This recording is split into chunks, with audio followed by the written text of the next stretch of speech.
સાબરકાંઠા લોકસભાના ઇન્ડિયા ગઠબંધનના ઉમેદવાર તરીકે મારી પસંદગી કરવામાં આવી છે। ત્યારબાદ શરૂઆતના તબક્કામાં અરવલ્લી અને સાબરકાંઠા જિલ્લા મથકે મેં મિટિંગનું આયોજન કર્યું હતું અને ત્યારબાદ તાલુકે મિટિંગનું આયોજનની મેં શરૂઆત કરી છે।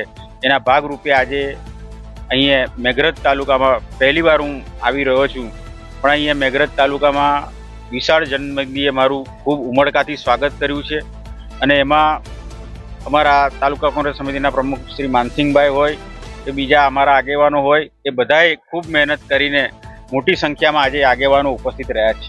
આજે અમારું આયોજન કોઈ જાહેર સભાનું નથી, પણ જે અમારા આગેવાનો છે કે જે બૂથ સુધી કામગીરી કરવાના છે એ લોકોને જ માત્ર અમે આમંત્રિત કર્યા છે અને એની સાથે આવનારા દિવસોમાં કઈ રીતે રણનીતિ નક્કી કરીને મેઘરજ તાલુકાના ગામે ગામ સુધી કોંગ્રેસનો સંદેશો પહોંચે અને ઉમેદવારની વાત પહોંચે, એ રણનીતિ આજે અમે બેસીને નક્કી કરીશું અને આવનારા દિવસોમાં ગામડા સુધી પ્રચારનું પણ કામગીરી શરૂ કરીશું। ખાસ કરીને ભારતીય જનતા પાર્ટીના ઉમેદવાર અરવલ્લીમાં આનો શું માનો પ્રચાર શરૂ કર્યો છે, પ્રચાર એનો વિરોધ કરવામાં આવી રહ્યો છે, શું લાગે છે આપણે?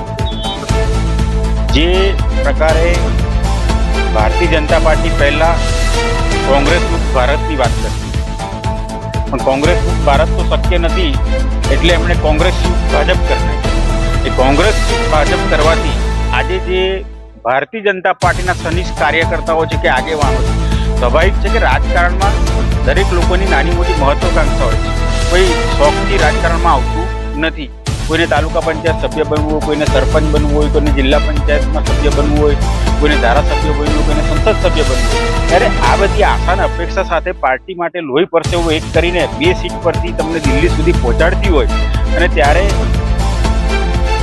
રાતોરાત કોંગ્રેસમાંથી કોઈ જોડાય અને બીજે દિવસે એને વિધાનસભાની ટિકિટ મળી જાય ને ધારાસભ્ય બને એટલે કેબિનેટ મંત્રી બનાવી દે, કોઈને સંસદ સભ્યની ટિકિટ આપી દે અને સંસદ બને એટલે ભારત સરકારમાં મંત્રી બનાવી દે, કોઈને રાજ્યસભામાંથી મોકલી આપે, એ પ્રકારનું જે ભારતીય જનતા પાર્ટીએ જે કેટલાક વર્ષોથી જે શરૂઆત કરી છે, એનો કારણે સનિષ્ઠ કાર્યકર્તાઓમાં ભારે આક્રોશ છે અને એ આક્રોશ બહાર આવવાની શરૂઆત આ ચૂંટણીથી થઈ છે। શરૂઆત વડોદરાથી થઈ, વડોદરાથી સાબરકાંઠા સુધી પહોંચી, ત્યાંથી રાજકોટ પણ પહોંચી અને રાજકોટથી અમરેલી સુધી પહોંચી અને જ્યારે સુધીમાં ચૂંટણી આવશે ત્યાં સુધીમાં સમગ્ર ગુજરાતમાં આક્રોશ ફાટી નીકળવાનો છે।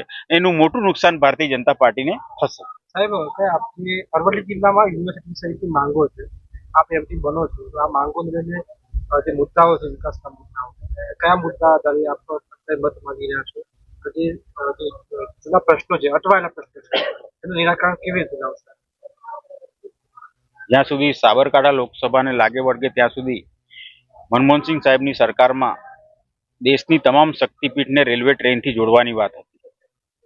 આજે આપણું અંબાજી માતાનું ધામ અંબાજી, ત્યાં પણ શક્તિપીઠ છે માતાજીની, પણ હજી સુધી રેલવે લાઇન ત્યાં સુધી પહોંચી શકી નથી। તો એ પ્રશ્ન પણ હું લોકસભામાં ઉઠાવીશ। સાથે સાથે ચિલોડાથી આપણી રતનપુર બોર્ડર સુધીમાં હું જ્યારે રોડ ટ્રાન્સપોર્ટ અને હાઈવેનો મિનિસ્ટર હતો ત્યારે મેં 4 જેટલા ફ્લાયઓવર મંજૂર કર્યા હતા। એ 4 જેટલા ફ્લાયઓવરમાં પણ હજી સુધી એ પૂર્ણ થયા નથી। 10 વર્ષનો સમય વીતી ગયા છતાં સામાન્ય ફ્લાયઓવર પણ આ સરકાર પૂરી કરી શકી નથી, એનો પણ હું હિસાબ માંગીશ।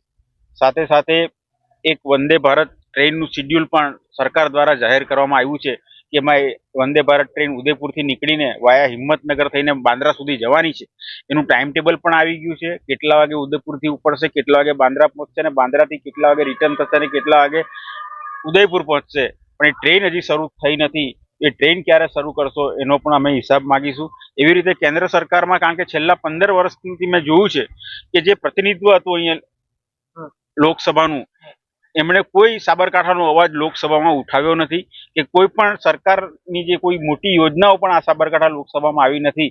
મારો પ્રયત્ન રહેશે કે સાબરકાંઠા લોકસભાનો સર્વાંગી વિકાસ થાય ને એમાં અરવલ્લી જિલ્લોનો વિશેષ, કારણ કે અરવલ્લી જિલ્લો સાબરકાંઠામાંથી જ છૂટો પડેલો જિલ્લો છે, પણ થોડો વિકાસમાં થોડો પાછળ રહી ગયો એવું લાગે છે, એટલે એનો પણ કેવી રીતે વિકાસ થાય એના મારા પૂરા પ્રયત્નો રહેશે।